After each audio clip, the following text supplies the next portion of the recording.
All right, surprise live stream. A man from Florida has been arrested by the FBI with a plot to reset the government by bombing the New York Stock Exchange. It's fucking wild, right, man? What a timeline we fucking live in. You're not lying. Crazy shit. So today, the FBI arrested this guy for an alleged plot to bomb the New York Stock Exchange in order to reset the United States government, according to these unsealed documents. This guy by the name of Harun Abdul Malik Yenner, a resident of South Florida, was charged with Yeah, attempting to he use sounds like South Floridian. Yeah, he sure does, right? He was charged with attempting to use an IED, an improvised explosive device, to damage or destroy a building used in interstate foreign commerce. Of course, the New York Stock Exchange. And these are the court documents that I have here as well. These FBI agents started probing him in February after getting a tip that he was storing bomb making schematics in an unlocked storage unit in Coral Springs, Florida. So they got a search warrant. Here's the District Court, Southern District of Florida, criminal cover sheet in the matter.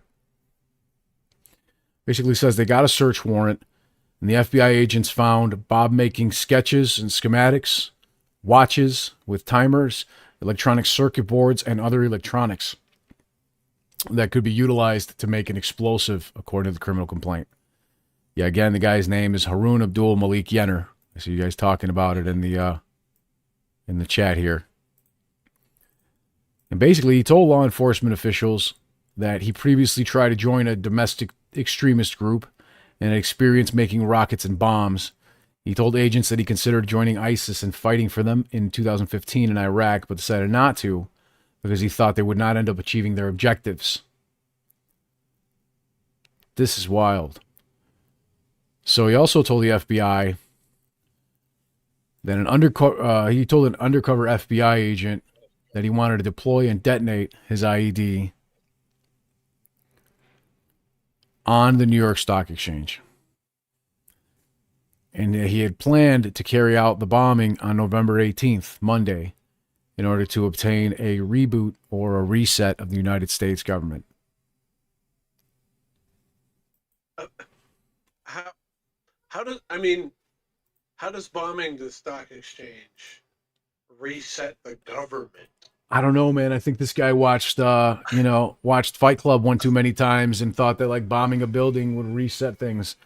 Jesus Christ. Wow. Wow. Did they find him with any mayo? Was there any mayonnaise? Is that what you're saying?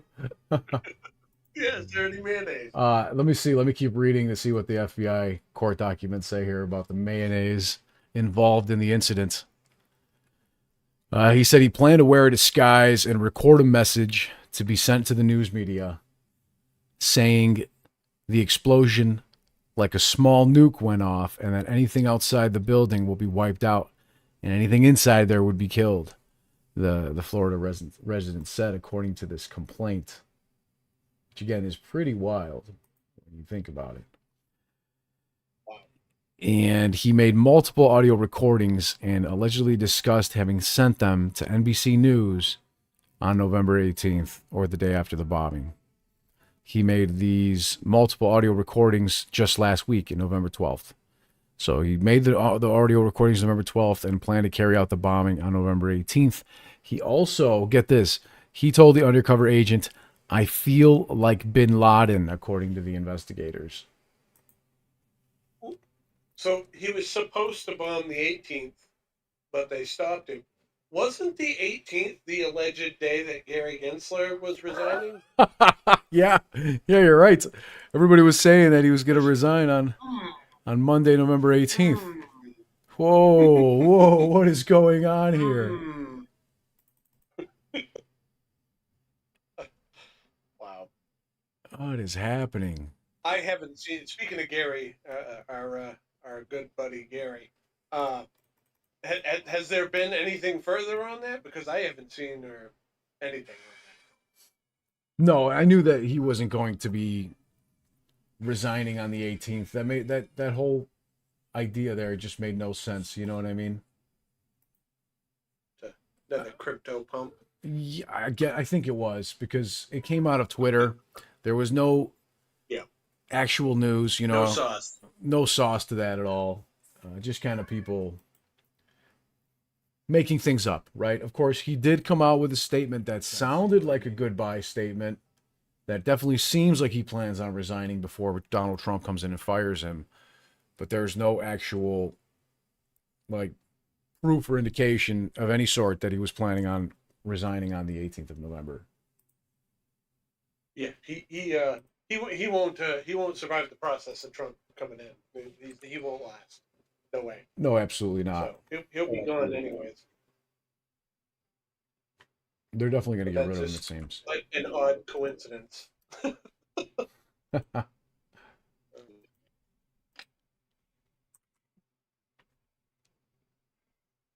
this other one here.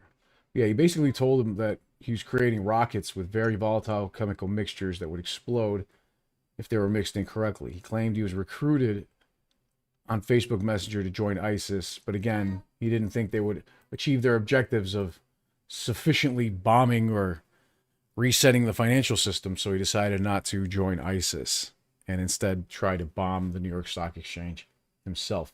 He said, I am just waiting for some kind of hole to open up and I can go. There it is. I'll know it when I see it. Oh, man, this guy's fucking whacked. Okay. They said, and get this, he asked an undercover agent in October, last month, to drive him to Walmart, where he bought items and tools, soldering irons, multimeter voltage readers, in order to construct the improvised explosive device. And he told him that he settled on the New York Stock Exchange as the location where he would detonate the IED. He says, there's one place that would be hella easy, the stock exchange. That would be a great hit. Tons of people would support it. They would see it and think, dude, this guy makes sense. They are robbing us, so that's perfect. Days later, he told the undercover agent that he wanted to bomb the NYSE the week before Thanksgiving. He also said he wanted to send a statement to a news station that would explain his motivation and objectives. And on November 12th, he made that series of audio recordings with the help of another FBI agent to send them to NBC News on either the day of the bombing or the day after.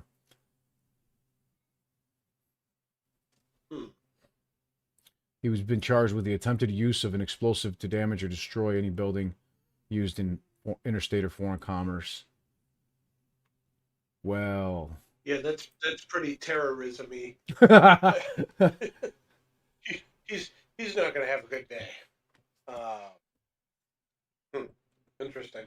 So we'll have to keep an eye on the shills on Twitter and see if if like Sugar Kush doesn't show up for a while or something. We'll see which one of the Twitter shills doesn't show up because they've been arrested by the FBI guys.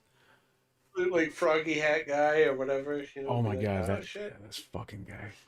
It's been what a cast of characters. Oh my god. It's unbelievable, the fucking trip. What are people doing over here? This is wild, but we're going to keep the news coming to you guys as it comes up. Beast Mode said, this dude took How to Be a Terrorist for Dummies book, read it, and failed the assignment. What the f... That's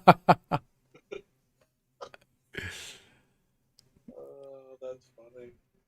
Cebus is asking, how do we know it's true, or is this one of their plot twists? What do you think, Aaron? Honestly, I don't see a benefit of them saying, hey, we caught this guy that was going to bomb something. Do you know what I mean? Like, there's no tangible benefit for them to just make up that story. It's not like this story, all of a sudden, everybody's like, oh shit, the FBI, they're totally legit now. Wow. They're so awesome. Yay. This story won't do that. So I mean, I don't see any. I mean, there's no upside for them to make that up. Like if he had carried it out, that's a totally different story. Like the Oklahoma City, for example, you mean? Yeah, that's a totally or Vegas or Vegas, all these other correct situations. But for them to just say, "Oh yeah, we caught a guy. He was going to blow something up." I don't see the point in them doing that if it's not real. I don't. Yeah, It I just just doesn't make a whole lot of there's sense no upside. for them to say Yeah, there's that. no upside for it. Yeah, but this is just was released today in the Miami-Dade Southern District of Florida. And basically this special agent by the name of Garrett Bowman, saying that he investigates terrorism violations and other violent crimes, was authorized to basically make this statement against this guy. And from his own personal observations, training, and experience, so it does appear like he has been investigating this guy for a significant period of time. They've been in touch with him since at least February. And then in March, they talked about his experience in building these rockets. In June, he disclosed to a confidential informant at the FBI his desire to join ISIS and to construct an IED. Then, of course, in October and November, had the FBI drive him to like Home Depot and shit to buy tools and stopwatches and stuff. What's up, John Doe? What's going on, everybody? I see you guys. Typo negative. Appreciate you, my brothers, for your support. Can you bring me to True Value? I got to pick up some fertilizer and a stopwatch. Yeah, and he had planned on wearing a disguise, it says. So he's got one of those like fancy glasses with a nose and mustache that he with puts the on. glasses with the nose and the mustache? Yeah, exactly. Yeah. So he planned on wearing a nice disguise so nobody would have recognized him. Plant the device outside the NYSE, and then sent a recorded message to the NBC about his reasons for the attack. Yeah, they interviewed him in March. This guy's amateur hour. Yeah, they found This guy's spiral really notebooks amateur hour. in his storage unit with drawings and schematics of landmines, explosives, missiles, and other IEDs. He told agents that the drawing was off of bouncing Betty-style landmine that, when tripped, expels its explosive device into the air, so the charges detonate above ground. And he also described rockets that he utilized precise chemical mixtures, preparing for combat, successful war, and self-sacrifice. This guy was definitely twisted. He's a real terrorist. I wonder where he came from. I wonder how he got in the country. Does anybody have any ideas? Could you imagine one way possible that these terrorists could have come in the country under Joe Biden and Kamala Harris's tight borders? I don't know. It's like, I don't even know how that could possibly happen. We don't have a border like a sieve or anything. Mm-hmm. Yeah.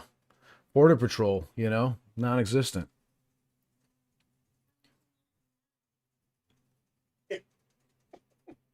Wow. Holy shit. This is why we need Tom Homan. Get all these idiots out of here. Tom Homan starting on January 20th. Sound like a regular citizen. Mm-hmm. I don't know. Did they mention anything about if he's an actual citizen or? I don't think so. Not with a name like that. Not to mention, and you can think that sounds, you think that sounds racist if you want to, but you know that it's not, because it's not a very Floridian name as well. No. And he used multiple Gmail accounts to research constructing these explosive devices, and in 2017 searched his YouTube account for the words unalived bomber and 6 search for alarm clock time bombs, and 5 searches on his YouTube account for how to make a bomb. He also did 2 searches for DIY grenades, and how Hamas RPG works was watched. Oh my God. So they also found a cell phone This detonator. guy, obviously, Mm-hmm. he's several sandwiches short of a picnic. This guy is obviously. Wow, the elevator does not go anywhere close to the top floor with this guy. Holy shit! No, You gotta know that the second you search anything like that, you're instantly on every fucking watch list in the world, just like that. Queen Bee, you gotta listen. You gotta hear this. Queen Bee says, "I'm guessing he just strolled in, took his preloaded debit card, and waited for his moment." They found his YouTube search history and viewing history had cell phone detonators, phone call based detonators, remote detonators, how to make an electronic detonator for firecrackers and rockets, DIY remote detonator, Epic Universe, remote BFG detonators, DIY quick build, a remote detonator from RC car, remote control bombs, making a remote control bomb Life exploser, hack, remote detonators. and improvised explosive device, homemade bomb by Poncho Shelby. Class acts all around. He had an unrecorded phone call with the informant, and he told him that he was a small group who in the past attempted to join the Boogaloo Boys and the Proud Boys. However, he, along with other members of his group, were ultimately turned down by both the Boogaloo Boys and the Proud Boys because Yenner expressed a desire to pursue martyrdom, which led both the Boogaloo Boys and the Proud Boys to deem him unsuitable. You hear that, ladies and gentlemen? You can't even join an extremist group if you're trying to pursue martyrdom, apparently. Oh my god. Oh. So that's where we stand now. This is a very lengthy and interesting document. I don't think we'll go over the entire thing. But you know what? We've got another live stream over here that we're going to start right now. We're going to talk about, well, you guys know Argentina's president, Javier Milei, cut like 3,500 government programs. What if Donald Trump does the same thing? Because it definitely seems like he's going to do that with Doge, with Elon, and the rest of the crew. Vivek and Elon are going to cut government spending massively. What if Donald Trump just goes ahead and does everything that Javier Milei did? What's that tagline of yours, brother? You can have your cake and eat it too. You can have your cake and eat it too. So join us there. The link's on the side. We're about to start that live stream right